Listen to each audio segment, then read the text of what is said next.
My name's Harold. In last week's episode, we left our hero, the poor old redneck, working on trying to make a cylinder head. And that's in the episode Redneck's Pearl. And this time around, we get to find out if he survives or not, or well, at least if the cylinder head survives. And we'll move on to hopefully a new cliffhanger. But before we get there, I'm going to tell you about something that happened to me when I was working in the evil polluting gas plant in Saudi.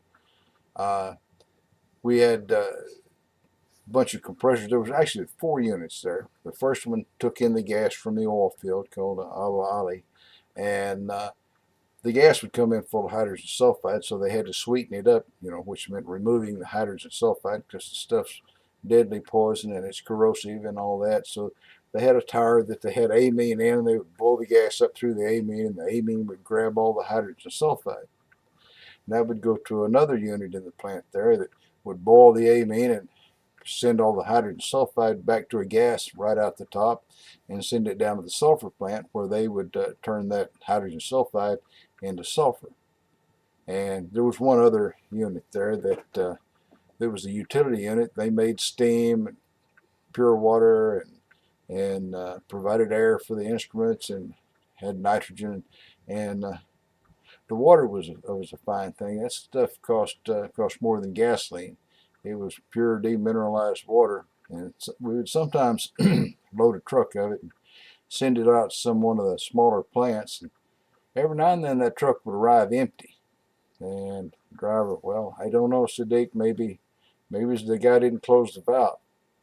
I always kind of suspected it had dropped off in some local village on the way, but the stuff really wasn't good for people to be drinking, and I guess, because it'll leach the minerals out of your body. But anyway, we'll get on to the story here.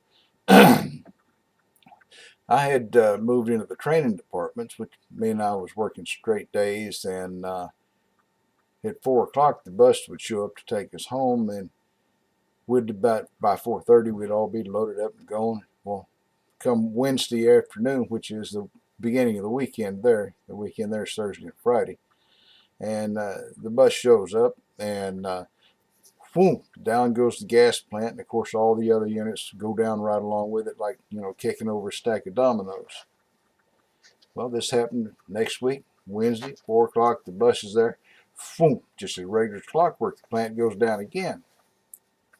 Well, that wasn't the end of it. It happened 3 or 4 times, and one day that it happened, one of the British operators just happened to be sitting there in the control room looking at the door, and this little Sri Lankan janitor guy comes in, with his mop and his bucket and his dust cloths, and he goes back behind the panel board, and back behind there's a whole bank of Mercoid switches. I don't know if you know what a Mercoid switch is, but it's a little glass vial that has electrical probes sticking in one end of it. If it rolls over one way and the mercury covers the 2 little metal probes sticking in there, then it'll conduct electricity. If it rolls the other way, the circuit will be broken. So how it works depends on whether you want it to roll over and break the circuit or make the circuit, But anyway, they're kind of delicate and sensitive, and most people leave them alone. But anyway, this British guy noticed this little Sri Lankan guy go back there, and he went in back, and he's got a dust cloth. He's dusting off these Mercoid switches. We had gone through several days of investigation every time this happened. There were meetings about it. The instrument guys went out and checked the instruments. Operators were questioned as just what was you doing when this happened, and looked at all the charts on the board, and everybody was, just totally puzzled as to why the plant kept tripping out on Wednesday afternoon. Well, that's when that little Sri Lankan janitor was due to come around. He cleaned the control room, and he was doing a good job. He was cleaning all those Mercoids. So there you go. We solved the problem, started going home on time. So I guess now we need to check on our redneck and see how he's doing on making a cylinder head. Okay, so I get that little end on it, and it's actually 499.3, something like that. So at least it's close. Now then, I'm going to have to cut this part of it, and so I've got to figure out how thick that really is. It looks to me like that's 390 thousandths thick is what they're asking for there.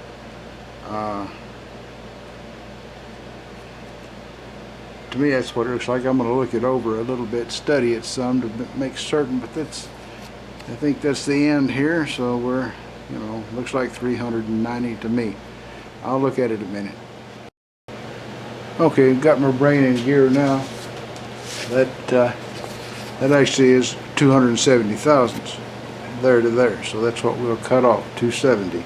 I'll get my parting tool and get set up, and we'll measure it in on the dial indicator and get that little sucker cut loose.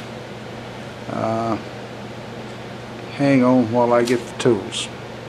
Okay, I compensated 90 thousandths for the thickness of my cutoff tool. So we'll take that thing and move it forward the 270 thousandths that it calls for. I'll go there, 1, 2, 50, 60,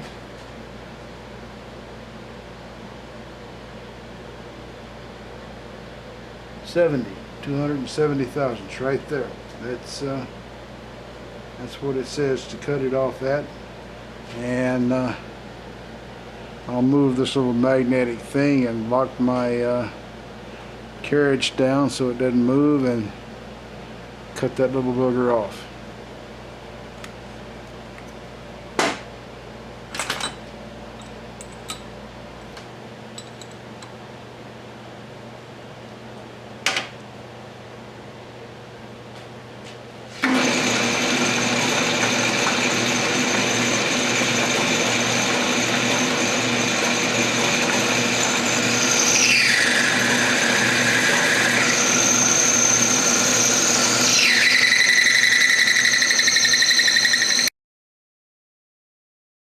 Now if this thing comes out a couple thousandths off, I'm not going to penalize myself, because I'm a beginner. How's that? A beginner. That's what we make special rules for you, however you think about it. There's always some special rule that applies.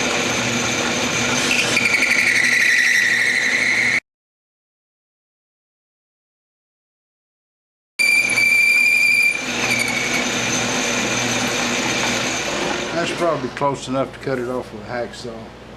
So we're going to stop right there and cut the little booger off.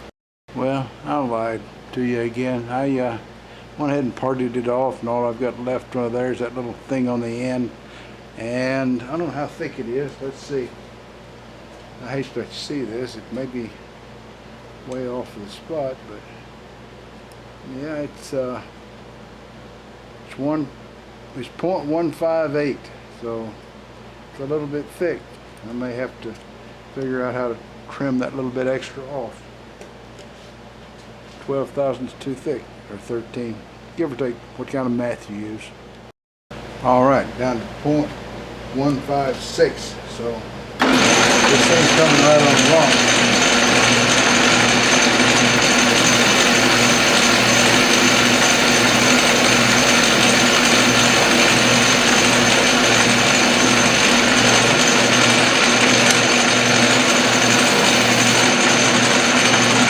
I guess I need to make a double boost wrench for my tool post, but it's way down on my list of priorities. 1.53. So a little bit more.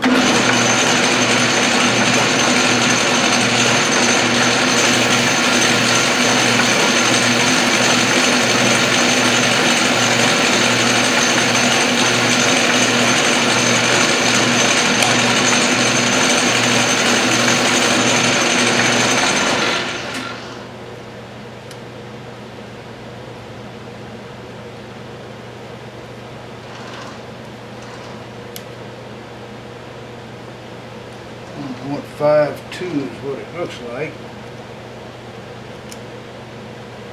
So I'll make another cut and I'll be finished with that, so we'll just move on.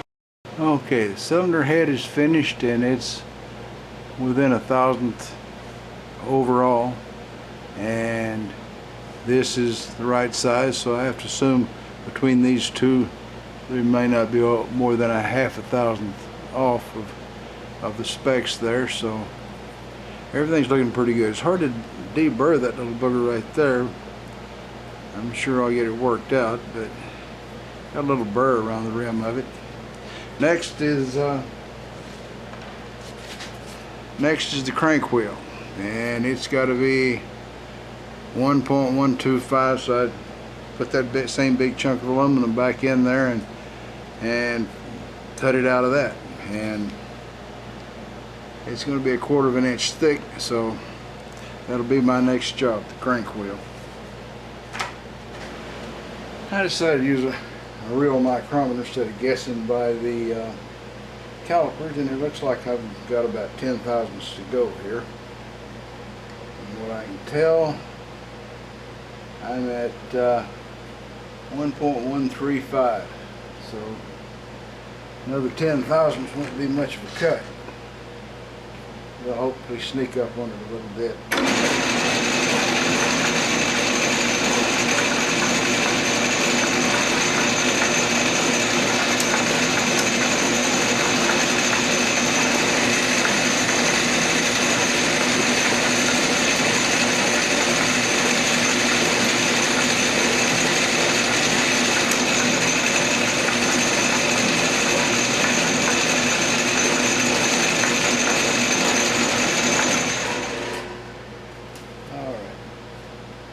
WD-40 off, micrometer on.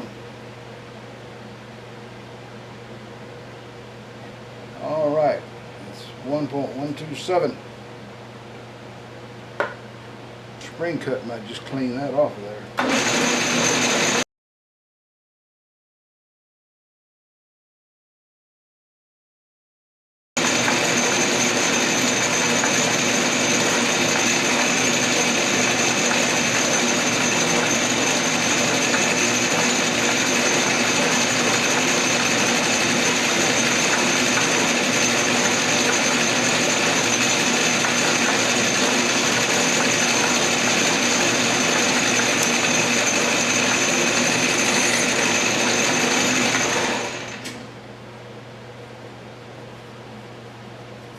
WD-40 stays on there pretty good.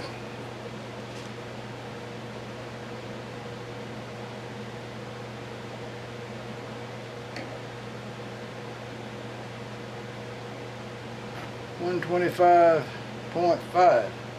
So I think that ought to be close enough for the cutting. We'll just let it sit there within a half thousandth. That's pretty good, although I can take that half thousandths off, I know. Let's just go ahead and do it. What the heck.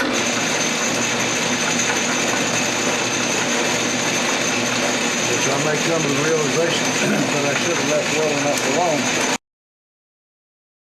What that is.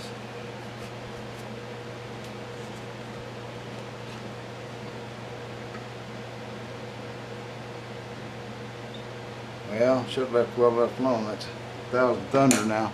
Oh well, that's pretty darn close. We'll move on to the next step, which is to park the thing off 1/4 inch thick. Back to the magnet on the indicator. Be back in a minute.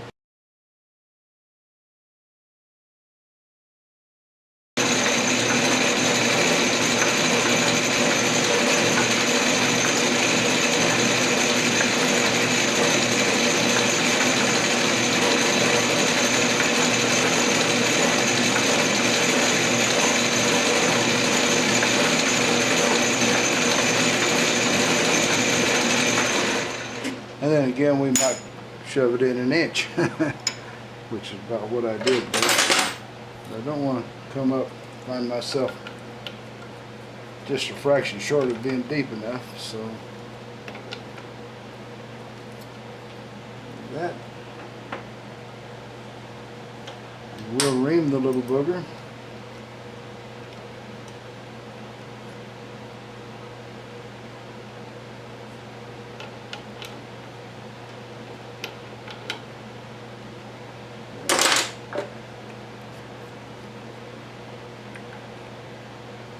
Put a little bit of juice inside and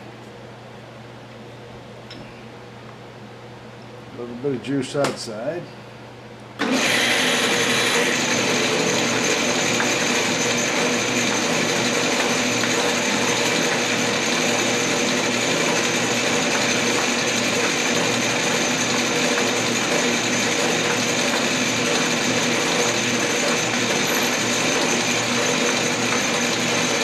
That's the bottom of the hole. Right there. So, looks to me like that hole's been drilled and reamed. And now we can get started parting the thing off. I need to move everything around.